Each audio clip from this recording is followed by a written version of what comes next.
pero no fue, ya está hecho. Entonces, este es un paciente joven, 23 años, que llega a la emergencia traído por los bomberos por un accidente de tránsito. Él iba en una moto, lo atropellan, cae al piso, producto del accidente, y lo traen al paciente a la emergencia. Esto, si bien no es gastroenterología pura, va a ser un problema que ustedes van a tener que resolver cuando sean internos o cuando estén en su serum, en provincias. Sobre todo los que van allá a la selva, hay muchas motos, muchos taximotos, que van a tener accidentes a cada rato. Y eso es lo que va a llevarles a la emergencia a cada rato. Entonces, lo que le voy a indicar es lo que hay que hacer como médico internista frente a este problema para poder tomar decisiones rápidas para un acto quirúrgico que puede salvar la vida del paciente en cuestión de una hora más o menos, que debe tomar el tiempo de decisión, en este caso. Si es menor el tiempo, mejor. Entonces, entrando al tema, el motivo abdominal cerrado es el tema que tomé, que lo presenté en el año 2025, le agrego unas cuantas cositas nuevas. Y viendo la primera slide, en generalidades, hay dos tipos de traumatismo. El llamado traumatismo abierto, en el cual la pared abdominal está completamente indemne, y el traumatismo cerrado. Pero en el abierto tenemos apertura de la pared. Cuando hay un accidente, se desgarra el abdomen, están las vísceras afuera, o arma blanca o proyectil, que son prácticamente introducción de un cuerpo extraño en el cuerpo. Y el cerrado tenemos la pared abdominal completamente indemne. Ahora, hay dos fenómenos fisiológicos o fisiopatológicos que van a ocurrir en el abdomen. Uno es la compresión abrupta, por ejemplo, el choque del timón contra el abdomen, cuando no hay bolsa esa bolsa que se infla cuando choca el carro, o en su defecto cuando el paciente, como el caso del señor de la moto, es atropellado y él se estrella contra el pavimento o bien se estrella con el manubrio de la moto, o alguien se manda contra el carro y se golpea el abdomen. Entonces, ese golpe, que va a una velocidad determinada, se estrella contra el carro o el carro lo atropella a uno, va a una velocidad, hay un aplastamiento de órganos por fuera. Y el otro mecanismo es la desaceleración, en el cual uno va en un carro y abruptamente se estrella. Entonces, el efecto de inercia de la velocidad, perfectamente por física, hace que el cuerpo siga en movimiento y tenga una detención brusca. Esa inercia puede producir desgarro vascular muchas veces o simplemente también desgarro de las fibras suspensoras de los órganos que producen harto dolor. O también puede ser ruptura de los órganos al ser aplastados contra otras estructuras. Entonces son dos fenómenos que van a ocurrir, compresión y desaceleración, lo que van a dar parte del problema del abdomen agudo por traumatismo cerrado. Ahora, el paciente va a llegar a la emergencia y ustedes tienen que evaluar, primero que nada, el estado de conciencia. ¿Está en shock? ¿No está en shock? ¿Está conectado? ¿No está conectado? ¿Qué pasó? ¿Qué posición lo traen? Sensibilidad hay que buscar inmediatamente para descartar lesiones a nivel de la columna. Los movimientos del paciente tienen bloque. No mover el cuello abruptamente porque tiene una fractura de las vértebras cervicales. Si ustedes mueven las vértebras, le pueden tranquilamente seccionar la médula y hay pacientes ya se acabó y quedó con una paraplegia, una cuadriplegia de por vida. También es importante el aliento alcohólico presente en la víctima. Porque si el paciente está manejando borracho, borracho, es un atenuante para el que lo atropella porque en estado alcohólico nadie debe circular. Drogas, las pupilas mediáticas, respuesta a la luz. También vamos a decir, hay anisocoria, tenemos problemas neurológicos de hecho. E inmediatamente el examen externo de ustedes deben ver tórax, abdomen y los miembros para buscar hematomas. Una fractura de tórax, una fractura de una vértebra, de una costilla, perdón, que puede perforar parte de la pared, va a demostrar un hematoma. O si hay una fractura de costilla que compromete el peso vascular que está debajo de la parte de abajo de la costilla, va a haber problemas de sangrado y va a haber un hematoma en la pared. Eso hay que examinarlo, demarcarlo si este progresa o no progresa.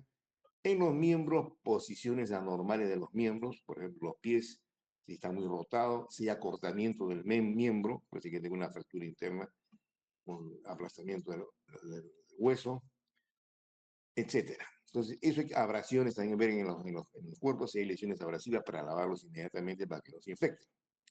Y lo que es importante al paciente, se toman las funciones vitales basales y se pone una vía permeable con una aguja mínimo 20, si no 14, para que podamos poner fluidos y podamos esa misma vía aplicar sangre si es necesario. Entonces son 5 puntos mínimos que hay que evaluar. Conciencia del paciente, evidencia de alcohol en el paciente, evidencia de drogas o alguna alteración neurológica importante, tórax, la parte externa, comprimir solamente con el estetoscopio, a veces hay crujidos o roces o frotes, que puede haber, digamos, el roce de la costilla entre ellas. El abdomen está hinchado o no está hinchado, ruidos hidroaéreos, inmediatamente si no hay silencio abdominal o no. Y los miembros para ver si no hay fracturas expuestas o fracturas cerradas en el cual hay hematomas o hemorragias que puedan consumir que esté en shock. Y las funciones vitales tienen que ser monitorizadas. No es cuestión de que tomo la presión y me olvido del paciente, sino se abre una hoja y se chequea cada 15 minutos las funciones vitales para poder demostrar evidencia de pérdida de líquidos en este paciente para manejar ese problema. Seguidamente,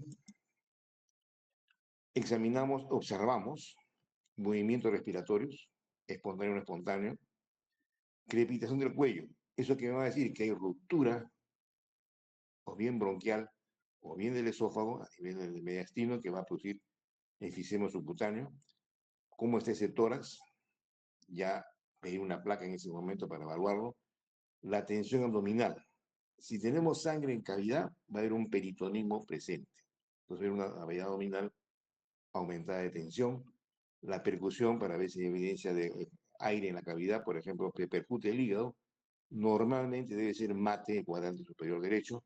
Si encontramos timpanismo, ya casi podemos asegurar que hay una perforación de víscera hueca y tenemos aire en cavidad, que son indicaciones ya prácticamente de que ese paciente hay que compensarlo y pasarlo a sala de operaciones porque algo se ha roto ahí. También está crepitando mucho y esta crepitación es muy intensa y esto es progresiva, hay ruptura probablemente, alguna víscera hueca, generalmente esófago. Además, el síndrome de Borhaven, que el esófago revienta por la compresión abrupta del abdomen. Y bueno, monitorización de las defensas y funciones vitales. Eso es importantísimo en todo paciente que llegue a emergencia. Sangrado digestivo, sangrado renal, sangrado lo que sea. Y lesiones neurológicas también, porque las lesiones neurológicas severas a nivel central van a alterar la frecuencia cardíaca, van a alterar la respiratoria. Entonces, eso hay que evaluar siempre, y se viene la hoja que se le abre al paciente, tenerla siempre en cuenta y apuntar. De ahí pasamos a lo que es, ¿qué más pido? ¿Qué pruebas le voy a pedir? Hemoglobina, hematocrito, grupo IRH para transfusiones sanguíneas. Siempre decimos que el primer momento de la toma de muestra va a darnos una hemoglobina. Si el paciente sangró, como siempre digo, pierde volumen, más no concentración de la hemoglobina y hematocrito. El paciente, cuando llega de la emergencia a las 2 horas de haber tenido el accidente, o las 3 horas, o a la media hora, ha perdido sangre posiblemente.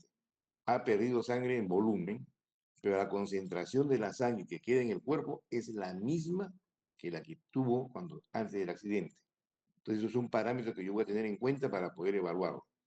El criterio de pérdida de volumen va a estar dado por la frecuencia cardíaca, presión arterial y el examen clínico.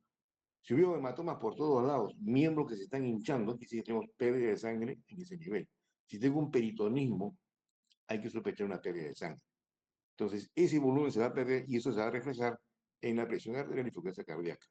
Entonces, la vía que yo he colocado en este paciente, le pongo cloruro de sodio, mejoro el volumen sanguíneo, entonces ya lo voy al paciente mejorar lo que es volumen y el corazón va a poder bombear en forma adecuada la sangre a todo el cuerpo. En ese momento, espero unos 30 minutos y tomo un nuevo control de hemoglobina. Ahí ya como la sangre ha entrado agua, va a diluirse la sangre y se ve realmente cuánto se ha perdido. Generalmente taquicardia y hipotensión, hablamos de 500 centímetros a 1000 centímetros cúbicos de sangre perdida.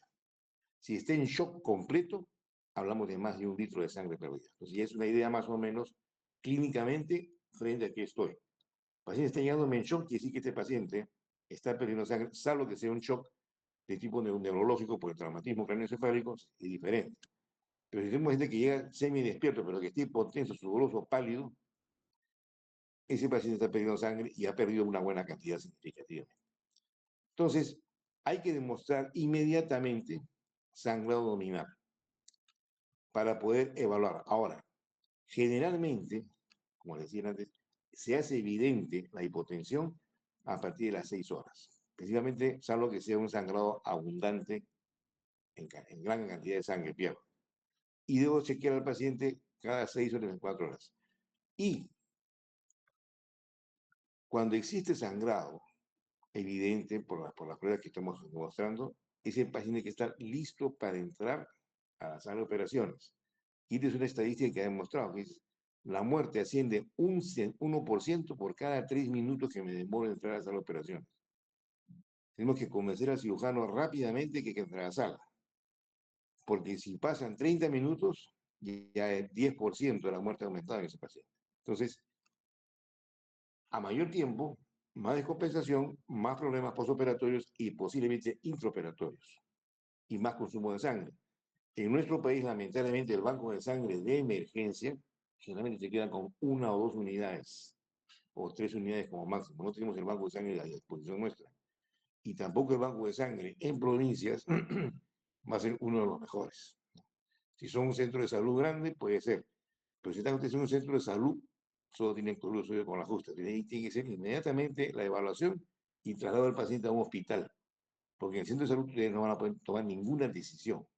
Solamente evaluar al paciente y trasladarlo al hospital cuando antes. No se tomen el tiempo ustedes de querer resucitarlo en el centro de salud porque el paciente se la va a poner más problemático. Ahora, tenemos hemoglobina, ¿no? Bueno, esa es una foto de un tigre que les puse una vez, que no hay problema. Ahora, ¿cuáles son las medidas diagnósticas que me van a ayudar a hacer el diagnóstico? Estoy en un hospital de segundo nivel que no tiene tomografía. Entonces, la tomografía en este caso va a ser imposible tomar. Y también los costos son altos y por lo tanto no es. Y por otro lado, la tomografía va a requerir contraste y va a ser necesario que tengamos al paciente con una función renal adecuada. Entonces, todo paciente que va a entrar a la tomografía debe tener una creatinina normal. Si Doctor, está concentrando la creatinina, ¿aló? disculpe, doctor, buenos días. Creo que no está ¿Sí? presentando la PPT. ¿Cuál? Mm, no sé si está presentando una PPT, pero no se ve en el Meet. Yo les mandé a ustedes en los slides para que se distribuyan entre ustedes. Ah, ya, pensé que estaba presentando, doctor. Ya. No, no, no, ya necesariamente no tengo yo para presentar. Yo estoy acá en mi computadora, mi proyección de mis slides, y ustedes supuestamente tenían en su teléfono ya todos la secuencia de diapositivas. Por eso le mandé a usted para que distribuya a todos. Ya, doctor. ¿Lo tienen o no lo tienen? Sí lo tenemos, ¿Aló? doctor. Solo que Sí, doctor, sí lo sí tenemos. lo tenemos, solo que pensé que estaba presentando otra vez. Ah, ya, ya, ya, ya. Entonces, retrocedemos a la primera para poder reordenarnos para que ustedes puedan leer nuevamente. ¿De acuerdo? Para que ustedes puedan armar. Entonces pongan sus teléfonos para que en el traumatismo no cerrado tengan la secuencia de slides, de las diapositivas. ¿Están todos conectados en su Sí, doctor. teléfono? Ya. Entonces, recapitulando. En la primera diapositiva tenemos las generalidades, que es el traumatismo abierto, piel expuesta abierta, ahí dice abdomen abierto, cerrado, que es el que vamos a tocar el tema, y el mecanismo de compresión por aplastamiento y desaceleración, que viene a ser inercia, produce desgarro vascular. En la segunda, tenemos que ver estado de conciencia, importantísimo, cómo llega el paciente, despierto, dormido, traumatismo con reflejos y reflejos. Oler el aliento alcohólico, buscar el aliento alcohólico o tomar una muestra de sangre para que lo manden al laboratorio y vean cantidad de alcohol, que es importante para la parte legal, para tanto para el conductor como para el atropellado. Clínicamente ustedes pueden buscar midriasis, que debe ser en los dos ojos, porque es unilateral, estamos hablando de una lesión neurológica presente. El aspecto externo del tórax, evidencia de huesos rotos, hematomas, igualmente en el abdomen y en los miembros, porque cada hematoma es un sangrado dentro de cada víscera, entonces, dentro de cada miembro. Entonces, eso tiene que ser evaluado bien, porque es pérdidas que van a ser evidentes en la presión arterial. Y lo que digo importantísimo es las funciones vitales monitorizadas. Y la vía permeable, que se puede ser hecho en el centro de salud cuando llevan al paciente, es con una aguja 14. No usen ni 21 ni 20.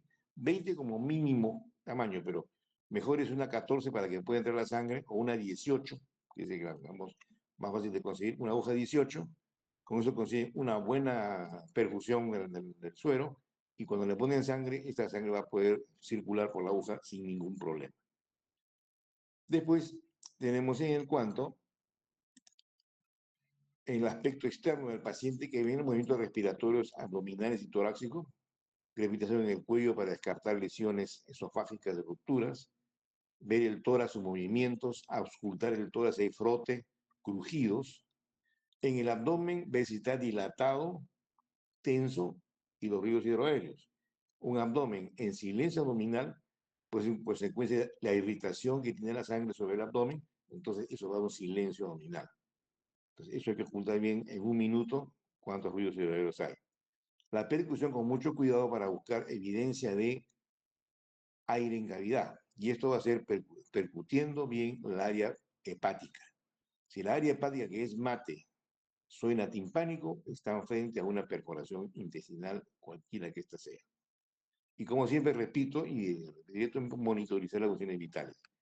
Eso es lo que no estoy en la hoja de examen clínico con lo cual ustedes van a enviar al paciente o lo reciben en la emergencia. Están en un centro de salud, este es lo mínimo que yo voy a hacer mientras le vamos poniendo la vía, le ponemos las pruebas de sangre y lo transportamos a la ambulancia. Es decir, hecho inmediatamente eso. Cuestión de 1 minuto, 2 minutos, no más. Si tengo mi laboratorio, le saco la muestra de sangre para que se la lleven ya al laboratorio central, ya guardada en el frasco. La placa de tórax sería de la emergencia del hospital. La placa de tórax es para evaluar qué: fracturas, aire libre en cavidad, a veces también el aplastamiento abrupto del abdomen hace que reviente el diafragma y se mete el colon al tórax. Entonces el paciente va a tener dificultad respiratoria en ese momento y puede ser tranquilamente porque tenemos un vísceras dentro del tórax. Y eso se ve con cierta frecuencia en choques intensos. El abdomen hay que evaluar la evidencia de desplazamiento de las vísceras, ver la cúpula diafragmática en ambos lados para demostrar si es que hay o no lesiones de perforación. Eso se evalúa bien, bien las placas. Y lo que es importante, como les decía, la valoración de demostrar la evidencia de sangrado digestivo intraabdominal. Sangrado digestivo es una cosa y sangrado hemorragia interna o interabdominal es otra cosa. Fue una pregunta que hice hace tiempo. Entonces, uno tiene que evaluar eso y tener en cuenta siempre que hay que hacer la cirugía cuando tenemos demostración que hay sangrado intraabdominal. No se puede esperar que esto va a parar solo, eso no para solo, tiene que ser operado sí o sí.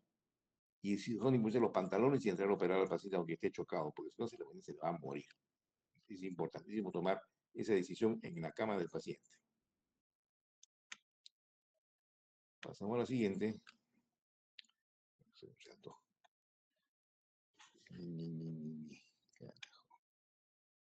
Ya. El lavado abdominal es la prueba sencilla que está a la mano en cualquier parte para poder demostrar evidencia o no de sangrado abdominal. La ecografía, que es un estudio por imágenes, me va a permitir poder sospechar, pero no lo voy a conseguir en el 100%, y pequeños volúmenes pueden pasar desapercibidos. En cambio, el lavado abdominal, al entrar el líquido en cavidad, limpia y ustedes aspiran, y lo que entró transparente, si sale rosado, que hay sangre en una cantidad, y ese rosado se manda al laboratorio para que hagan una contabilidad de glóbulos rojos y glóbulos blancos, y vamos a ver cómo es el truco. Entonces, este lavado, iba a decir cómo es la técnica, que es sencillo, en la cama del paciente, y acabamos que la ecografía. En el 95, el señor Rosicky demostró que la sensibilidad es del 92%, casi cerca del 100%, específico 80%, y solamente 20 centímetros, 100 centímetros, 200 centímetros cúbicos pueden ser evidentes, pero hay que tener en cuenta la habilidad del radiólogo y la calidad del equipo. Un equipo de mala calidad no lo va a ver, y un radiólogo que es medio ciego tampoco lo va a ver. Y yo evalúo epigastrio, cuadrante superior izquierdo y derecho, y la pelvis, donde se almacena la sangre. Entonces, eso es importante para poder evaluar bien al paciente. Ahora, ¿qué tiene la ventaja de la ecografía para evaluar al paciente? Es portátil, no lo invado, lo repito cuantas veces quiero, no hace falta contraste como el caso de la tomografía. Y en las embarazadas lo puedo hacer porque no hay ningún pedido de radiación. ¿Qué desventaja tiene? Depende del operador, depende del equipo. Si los dos son malos, cero, encontramos. Los gordos, el examen va a tener ciertos problemas porque la onda que manda el ecógrafo se va prácticamente a perder en la capa gruesa de grasa y eso va a impedir que pueda hacer una buena evaluación, sobre todo son finas. Aire en cavidad es un problema porque también los intestinos dilatados, en la onda no pasan en forma adecuada y no permite evaluar bien. Y el líquido que se encuentre no se puede decir si es sangre o si es ascites.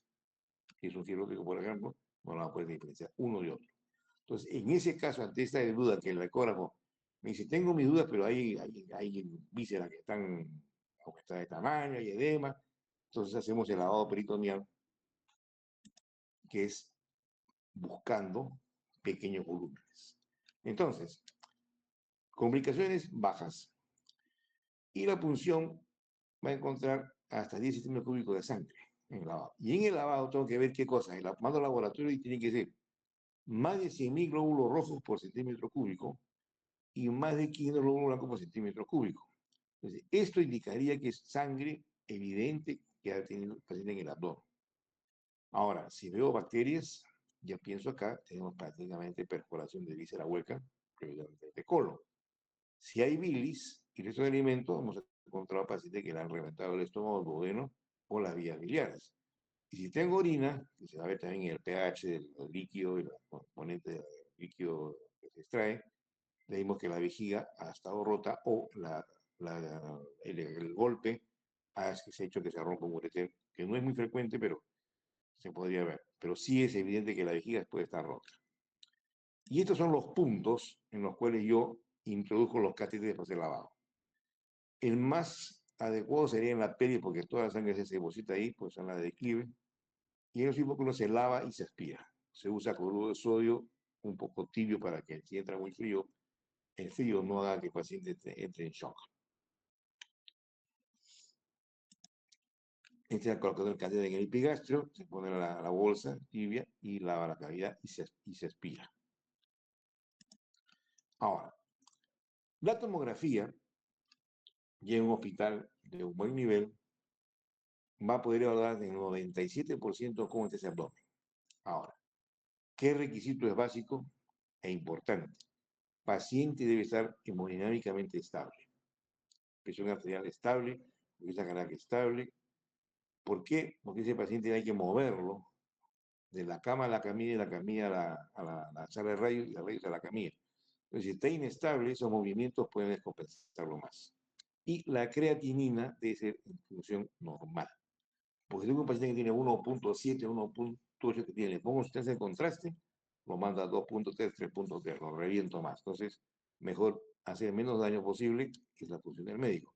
Entonces, estos dos requisitos son importantes para tomar tomografía. ¿Qué es lo que yo voy a buscar? ¿O qué va a ver el radiólogo? Hematoma subcapsular, contusiones, hematoma periparenquimal o al órgano, y laceración de las vísceras, preferentemente las vísceras sólidas, hígado y vaso, que son los que más sangran en estos casos. Se tienen muy en cuenta.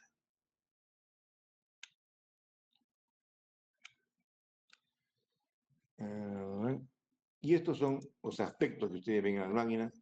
La parte negra es gran hematoma que está presente en este hígado. Este hígado se ve aparentemente normal, no lo veo roto. Acá hay un poco más de sangre en el lado izquierdo. Y acá se ve, por ejemplo, perfectamente en la otra en el otro costado, que el hígado está en condiciones normales.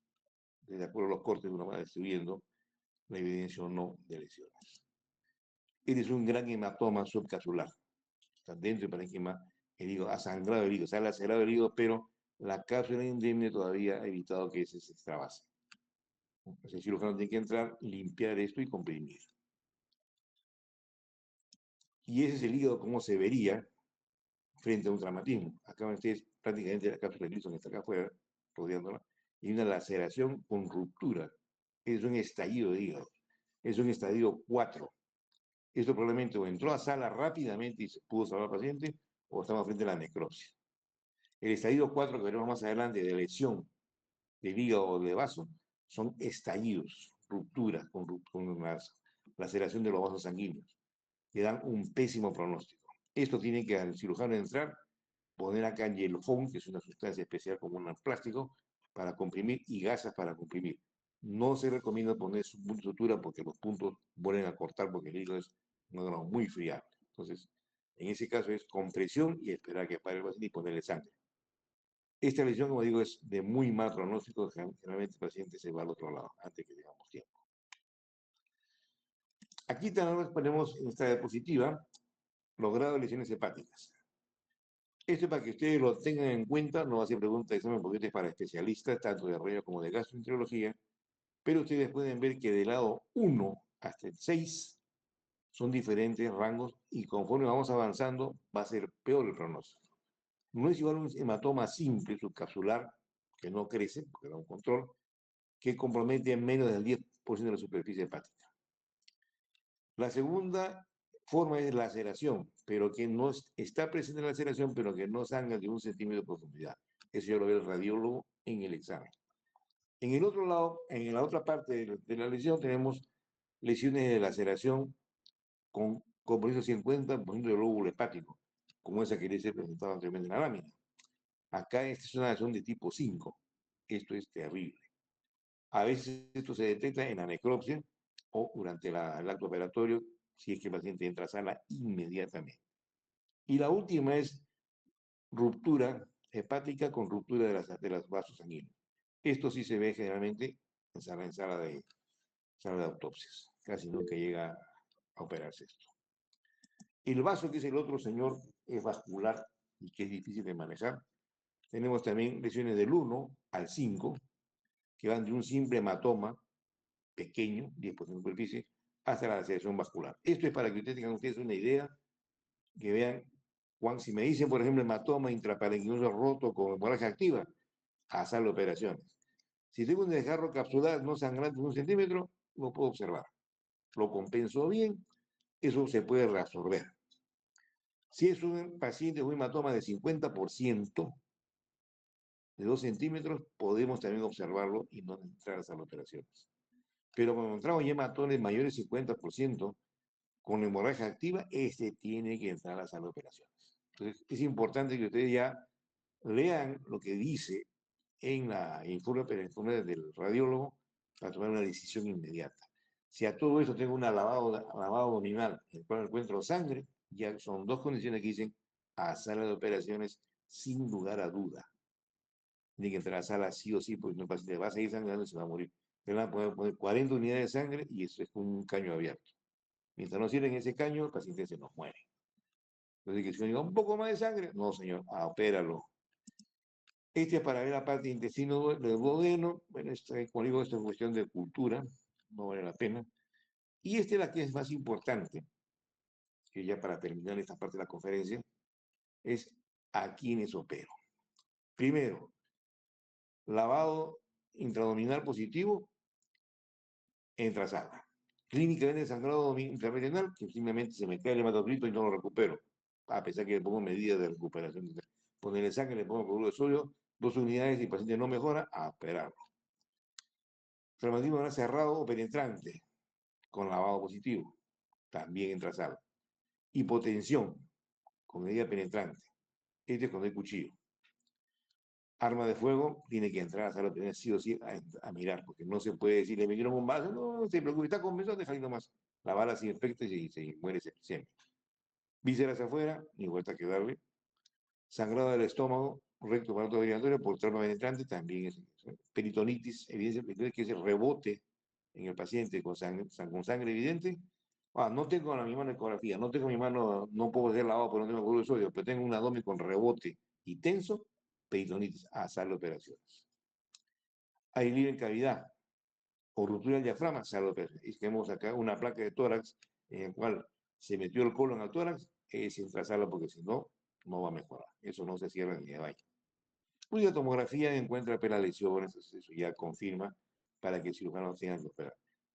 No puede haber dudas, ¿ya? Porque el cirujano tiene que ser, el cirujano está hecho para eso, para operar, para trabajar en eso.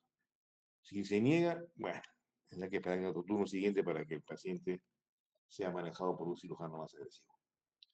¿Alguna pregunta? ¿Algo que quedó en duda? Doctor, una consulta, por favor. Sí, En la escala de los grados de daño hepático, el término abulsión significa que sea por el golpe se sale el hígado, por así decirlo. prácticamente es un desgarro severo. O sea, se desgarran las partes de los vasos. O sea, la arteria hepática, como digo, se mueve y todo, se sale de su sitio y sangra. Se revienta, se separa de la aorta, por ejemplo. Eso puede pasar. Eso, cuando eso pasa, el paciente llega ya muerto. Y es un grado severo. Generalmente el paciente te aguanta vamos a ver acá.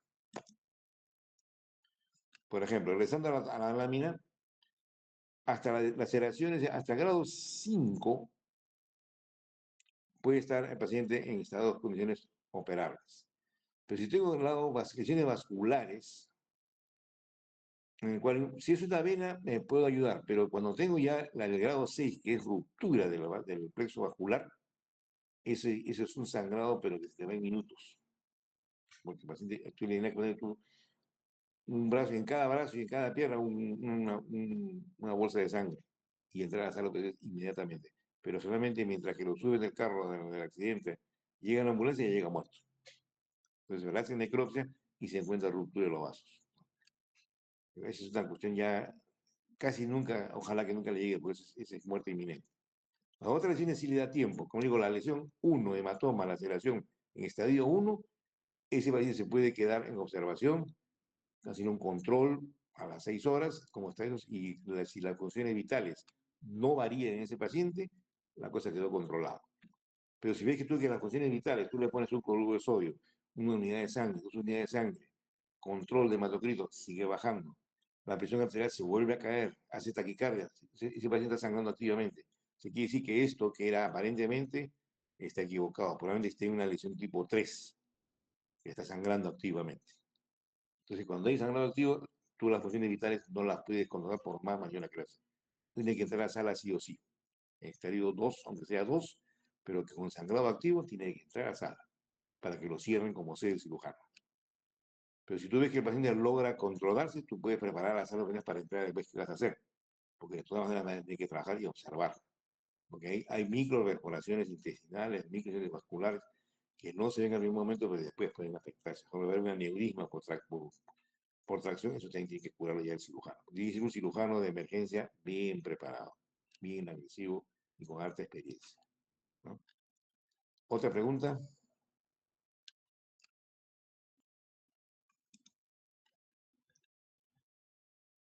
¿Alguna duda más? Bien, entonces vamos a pasar a lo que es marcadores oncológicos. Esta es la clase que correspondía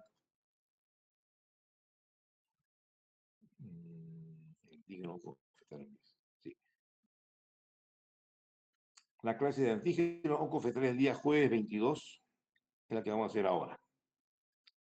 Antígenos oncofetales. ¿Esto para qué me sirve? No va a servir para despistaje. Arrancamos por eso.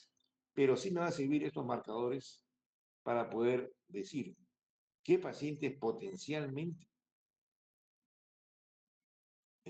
candidatos a tener un cáncer y ese gen positivo, en unos. En otros, cuando se eleva este gen, va a tener un valor determinado, yo lo voy a operar y la caída de ese gen o ese marcador oncológico en sangre indica que la cirugía fue adecuada.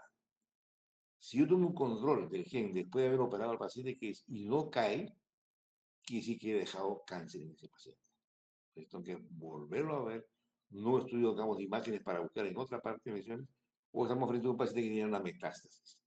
Entonces, en ese caso, el tratamiento va a ser la cirugía de resección y quimioterapia e inmunoterapia para que el paciente se le controle y se le pide un control al mes del tratamiento con quimioterapia. Entonces, estos genes, varios, son marcadores tumorales, son componentes producidos por las células tumorales o embrionarias y en condiciones normales por las células embrionarias. Entonces, cuando el niño está en estado de embrión, produce todos estos genes, porque es un embrión, está en replicación, se está formando el cuerpo del niño, entonces tiene que tener genes que actúen para que se estimule la replicación. Tomen en cuenta que un niñito de dos células que se unen va a formar un hígado.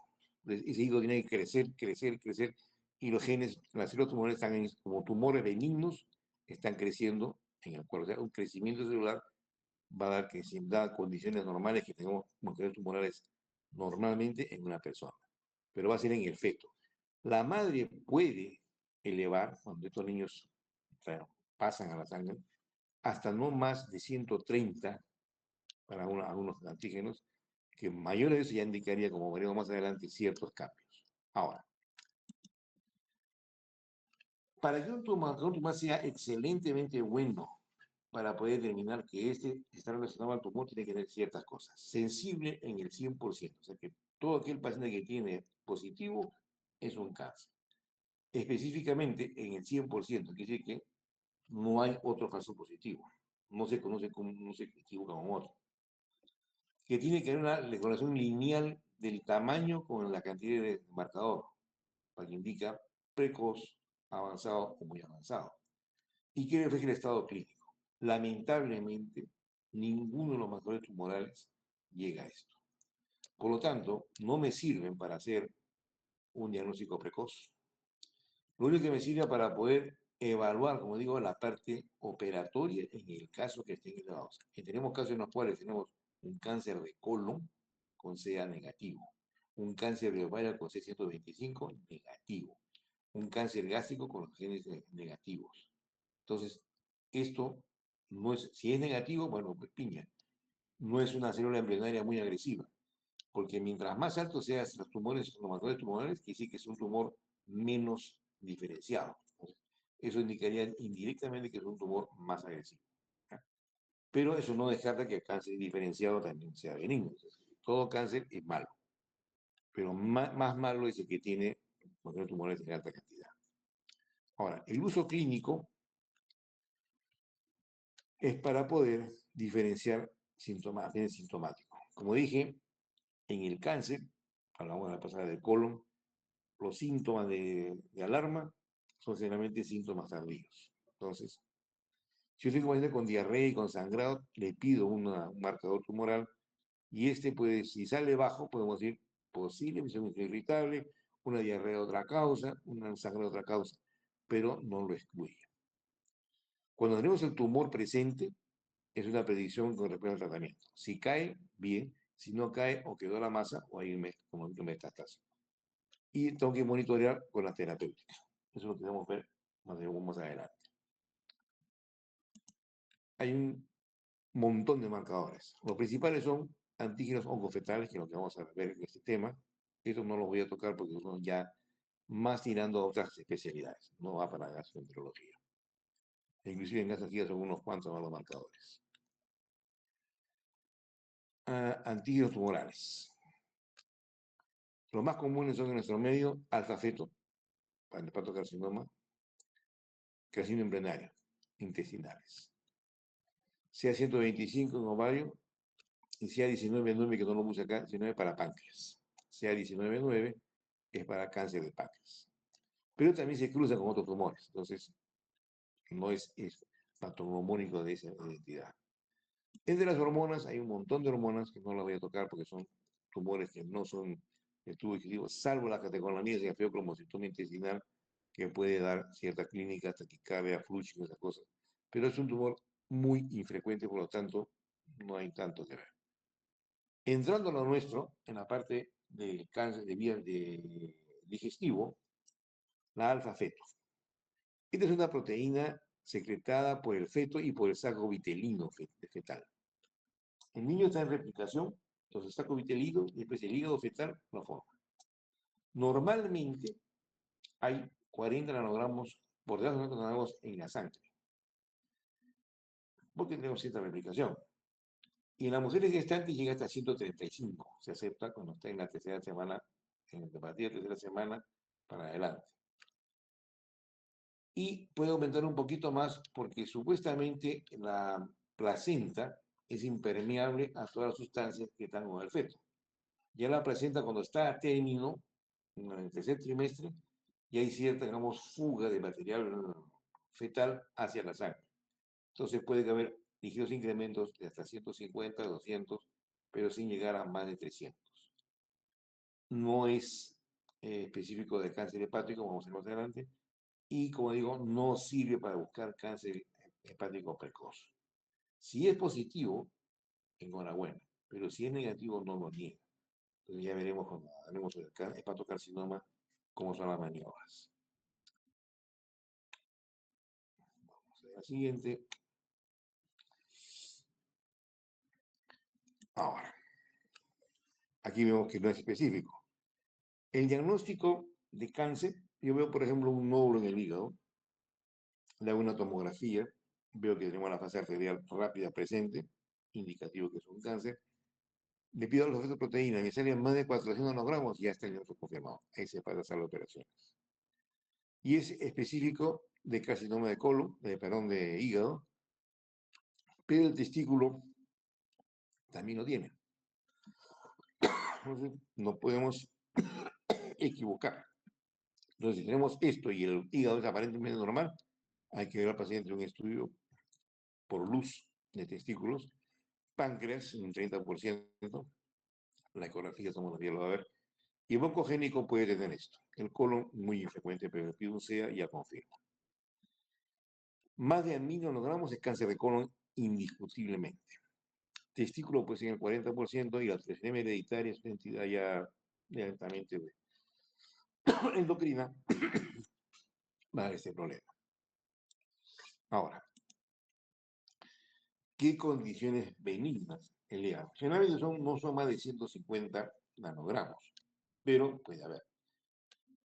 El hígado cirrótico, que está con lesiones inflamatorias, puede tenerlo. La hepatitis crónica, en actividad sobre todo, en que hay necrosis, fibrosis, necrosis, regeneración.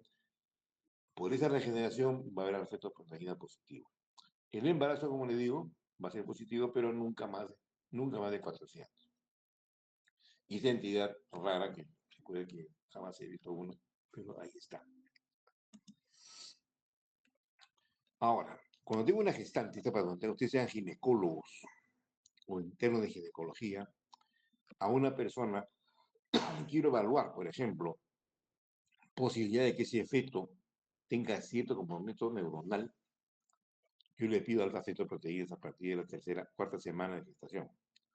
Si sobrepasa los 300 y va en progreso, quiere decir que el señor tiene lesiones neuronales, espina bífida, anencefalia e incluso síndrome de Down. Se puede ver esto. Entonces, ustedes pueden hacer un diagnóstico de lujo haciendo esto, antes que hagan la ecografía. Entonces, ustedes pueden pedir esta prueba, que no es muy cara, en una gente que tenga una carga familiar del síndrome de Down, o una mujer añosa, por ejemplo, que está gestando, le pido esta alfa-fetoproteína, y si me sale elevada, tengo posibilidad de que tenga una alfa-feto, que tenga un síndrome de Down potencial. Y ahí ya se le encontrará al paciente y se hace un estudio cromosomal en el líquido amniótico y sale. El segundo antígeno, que es útil para el diagnóstico de tumores del colon, por ejemplo, es el antígeno carcinoma implantario, más conocido como el SEA. Normalmente tenemos 2.5 nanogramos por centímetro cúbico, pero es positivo en cáncer de mama, cáncer de colon, cáncer de páncreas y cáncer de tiroides. 4. No, mama es evidente, es fácil de evaluarlo, va a ser mujer con lesiones en la mama, una ecografía de mamas va a dar cáncer. Páncreas, una tomografía. Tiroides, la palpación que siendo un nódulo caliente, o un nódulo frío, mejor dicho, va a dar posibilidad de que sea un cáncer de tiroides. En el caso del colon tenemos un estudio colonoscópico para poder confirmarlo. La cirrosis hepática también puede haber elevación, pero generalmente, como ustedes ven acá, no sobrepasa de los 15 nanogramos por centímetro cúbico. Por encima de 15 ya es prácticamente un cáncer de colon. Los fumadores pueden también tener problemas hasta 10, un poco más alto de lo normal, pero no sobrepasa. O sea, problemas cirróticos, vesícula inflamada, enfermedad inflamatoria intestinal, también lo va a dar, que es una entidad que es pre-cáncer. Cuando hablamos de la pancolitis, es un pre-cáncer, entonces va a tener este fenómeno inflamatorio por las células que están constantemente en agresión. Pancreatitis aguda y crónica van a dar esto, problemas respiratorios, sobre todo asociados al tabaco, va a dar problemas de elevación de la CEA. Y la úlcera gástrica en ciertas condiciones va a dar un CEA elevado, pero no todas. Hay que tener en cuenta eso cuando tengan otras, pero cuando son valores por encima de 15, ya es casi siempre evidencia de cáncer del colon. Ahora,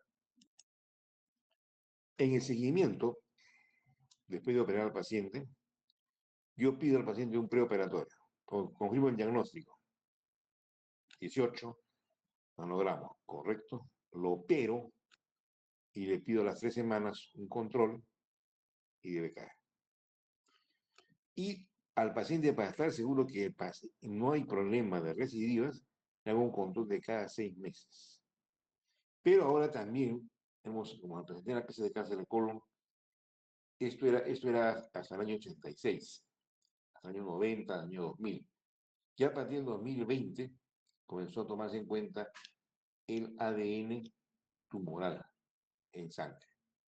Entonces, las células tumorales de ADN tumoral en sangre es más específico y más sensible que el SEA para poder evaluar estos pacientes postoperados de cáncer de colon a través del tiempo. En otras palabras, es mejor tomar células tumorales en sangre del ADN tumoral que ese SEA controlado. El problema es que está todavía un poco más caro que el otro. Entonces, una prueba, si lo tenemos a la mano, utilizarlo para poder hacer el seguimiento y ustedes puedan decir, este paciente está en condiciones, ya está bien curado, o hay recidiva, hay que volver a entrar a operarlo, o darle quimioterapia agresivamente. Acá hay una evaluación del INEM con la sobrevida. Más de 5 nanogramos, 26% llegaban a la sobrevida de 5 años, o sea, vivían menos. Mientras que en valores bajos, 5 nanogramos, 82% llegaban a 5 años de sobrevida. Entonces, el tener sea bajo es mejor que tener un sea alto. Y eso indicará que es una célula no tan replicadora, no tan agresiva, no tan metastásica, no tan formadora de neovasos que pueda como sembrarse más rápidamente. Tanaka hace el mismo estudio, pero lo hace con 10. Lo que tiene más de 10, el 75% recae, recidiva. Mientras que lo que tenían menos de 10, 80% estaban tranquilos. Entonces, es mejor tener un CA bajo que un CA alto. Y obviamente el señor Guanevo, 78% a 13 meses, ya estaban cayéndose, mientras que no era recidiva, pero 24% hasta 2 años, más de 2 años. Entonces, eso es importante ver el CEA para seguir al paciente, para decir este no o no va bien. ¿Ok? Ahora, este es el famoso CA19-9 para el páncreas, que no lo pusimos al comienzo. Normalmente es de nanogramos por centímetros cúbicos. Cáncer de páncreas a la cabeza, cáncer de vías biliares se eleva, y cáncer intestinal, que felizmente es un tumor infrecuente, también se eleva. Pero en condiciones benignas, la insuficiencia renal, más que nada, porque como esto se depura a través de la orina, el riñón insuficiente se acumula. No es que haya más, no es que simplemente se acumula, no se depura, aumenta. Y la colestasis, por no bien determinado por motivos inflamatorios, eleva la ansiedad adicional. Entonces, todo paciente con ictericia, ojo, pestaña y ceja, y el cáncer de la cabeza del páncreas, va a producir ictericia, va a producir colestasis. Entonces, si yo tengo una paciente con ictericia obstructiva severa, las imágenes me van a dar un páncreas aumentado de tamaño. Entonces, sin duda, no puede fallar. Entonces ya sabemos que es casi un CA19 elevado, es el cáncer de páncreas. En cambio, la ecografía me da vías biliares normales, con una cabeza de páncreas dentro de límites normales 1.8, 1.5, 2 centímetros de cabeza de páncreas, y tenemos una bilirrubina súper elevada con ácidos biliares elevados, es una colestesis intrahepática que hay que estudiar y hay que buscar otras condiciones. Entonces, hay que hacer unidad clínica y criterios clínicos para poder separar una patología de la otra. Lo que siempre es el razonamiento. Y me interesa mucho que ustedes tengan ustedes sus datos, no sean como una computadora que repite. Razonar, sopesar los datos. Ahora, los genes pro-oncógenos los tenemos todos nosotros.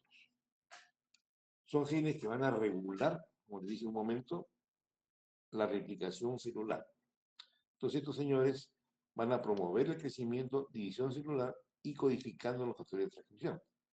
Ustedes se acuerdan por su histología, la división celular tiene una serie de pasos en que la célula se activa, se aumenta el nucleolo, se divide el núcleo, entra la división, entra en reposo, se activa nuevamente. Es un ciclo que está ocurriendo en el paciente y tiene una serie de factores que entra en juego las cistinas, por ejemplo.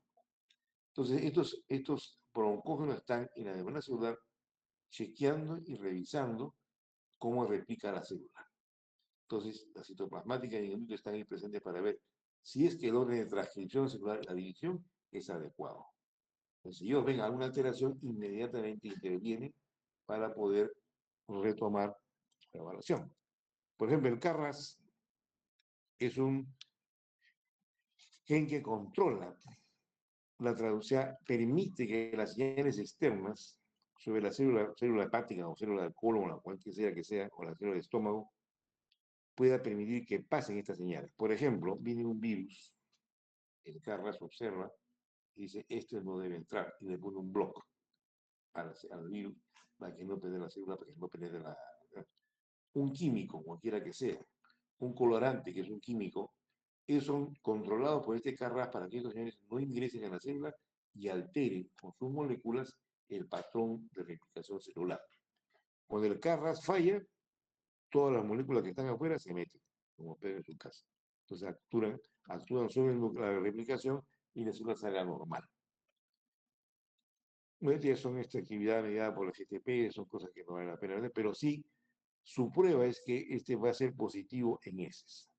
Entonces yo lo mido el Carras en heces y veo si está alterado o no. Es un estudio por parte del laboratorio, pero es una buena prueba. Puede ver desde adenomas simples hasta cáncer en alteración. Yo tengo esto positivo, que quiere decir que tengo algo de cáncer en el tubo digestivo. No va a ser específico de colon, recto, hígado o vías biliares. Se eleva. Entonces, un adenoma gástrico puede dar Carras elevado. Me indica que hay algo. Entonces, me tiene que hacer un estudio completo de todo el tubo digestivo para descartar esta posibilidad. No es tan específico eso porque me dice que en el tubo digestivo está alterado ese gen. Ahora, acá hablando de los genes supresores. Son tres, APC, P16, P53. Estos genes son los que van a hacer que las alteraciones en el nivel de la cadena de ADN los reparen. Y está el APC, por supuesto, múltiple, y P16 en el cáncer de páncreas, igual que el P53. Van a actuar ahí. Si se alteran, estos factores son positivos. Y acá hay una entidad muy especial, cáncer gástrico hereditario, presentado por el doctor Lynch hace varios años. Este gen CD1H1, estómago, mama y colon. Si ustedes se acuerdan en las noticias de la televisión, salió que la Angelina Jolie se operó en unas mamas y se hizo mastectomía radical porque ella tenía este gen. Y este gen, cuando es positivo, sí o sí te da cáncer de mama. En el caso de estómago también, si este gen es positivo en el estómago, hay que hacer una gastrectomía total profiláctica. ¿Cómo sospecho esto? Es pacientes que tienen, pacientes jóvenes, que tienen historia familiar de cáncer gástrico en la familia. Padre con cáncer, abuelo con cáncer, tío con cáncer gástrico. Entonces, en este caso, yo le pido el CH1. Si sale positivo en este paciente, prácticamente ese paciente va a tener cáncer a lo largo del tiempo. Y acá para que se hable el criterio de cáncer gastrointestinal, 2 casos de cáncer indiferenciado menores al paciente. 3 casos de cualquier edad de cáncer indiferenciado. Y un cáncer con indiferenciado menor de 45 años. Entonces, cualquier paciente que tenga historia de cáncer gástrico indiferenciado, lo malo que nadie sabe si es diferenciado o no diferenciado cuando muere de cáncer, como lo dicen en el hospital. Pero lo ideal sería que la familia sepa qué tipo de cáncer tuvo su familiar. Cáncer gástrico, hay diferenciado e indiferenciado. Esa es la diferencia entre uno y otro. El diferenciado no tiene que ver nada acá. El indiferenciado, o el espirro que decía antes, que es el tumor generalmente Borman 4, que si crece por debajo de la mucosa que solapa, es este. No muy frecuente, pero se ve. Entonces, en estos pacientes, ¿qué se encontró? Al realizar la gastritomía total profiláctica, este señor Edvard, de 23 casos, la endoscopía fue positiva para cáncer solamente en 2 pacientes, de 23, prácticamente menos del 10%. La cirugía encontró 22 de 23 evidencias de cáncer gástrico. Y se encontró foco neoplásico en esos pacientes, cáncer gástrico precoz, que a través del tiempo hubiera sido avanzado. Hace poco hemos tenido en el servicio una paciente que tenía un cáncer precoz gástrico, no, el colon, era un pólipo, una lesión pequeña. La señora se perdió por 2 años de servicio. Le dijimos para hacer un control, para salir de la polipectomía. La señora dijo, yo me siento bien, regresó. Ha regresado al servicio ayer, le hicieron la colonoscopía y era un cáncer de colon avanzado, que rodeaba, era una especie de tumor en anillo. Entonces te das cuenta ustedes que lo que era un precoz en 2 años, y el tumor crece exponencialmente demasiado rápido. Por eso es que cuando vemos una lesión en el colon, como le dije a ustedes en la clase pasada, toda lesión sospechosa se saca, no se le da control, ¿no? Se saca. Porque si yo voy a esperar un año, ya voy a encontrar un cáncer avanzado. Y pues hay una importancia de que la preparación del paciente sea muy buena para no equivocarlo. Acá, por ejemplo, Chen, la cirugía, todos tenían poco neoplasia. Entonces, 20 años hay 1% de cáncer, a los 30 tienes 4%, y más viejo eres, peores. Entonces, lo mejor es, en estos casos, gastrectomía total y ya te mueres de poquitos a menos de cáncer gástrico. Son cosas nuevas que van a aparecer en cuanto a la parte hereditaria. En conclusión, ya para terminar, estos marcadores oncológicos no son específicos en empresas como ustedes verán. Pueden venir benignas, puede existir. Pero sí me permite evaluar el pronóstico y el tratamiento y pues, el seguimiento. Y también podría en algún momento X de la vida, cuando se puede hacer estudios genéticos más amplios, podemos decir quién está más propenso a la neoplasia. En el caso del gen CDH4, que vimos en cáncer gástrico, ese gen me dirá, es específico, de que el señor va a tener un cáncer de colon, sí o sí. No hay manera de evitarlo. Entonces, en ese caso, estos genes sí me permiten determinar. En el caso del APC, en la poliposis terminal múltiple, ese paciente tiene que hacer la colectomía sí o sí antes de los 20 años. Porque si no, tiene propensión a tener cáncer de colon avanzado y va a ser incurable. Bien, ¿alguna pregunta? En esta parte. Cerramos con el elefante con la chica de cariño. ¿Pregunta, alguna duda? ¿O se han quedado dormidos todos?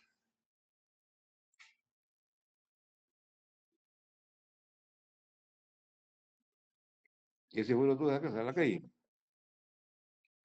Aquí estamos, doctor. Ya, muy bien. Están despiertos, están dormidos. Bueno. Sí, señor. Perfecto. Entonces, vamos a tomar unos 5 minutos de descanso para cambiar las diapositivas y sacar el otro USB. Y ustedes toman un café, todo para que no se me duerman. Les paramos 5 minutos. Gracias. Ok.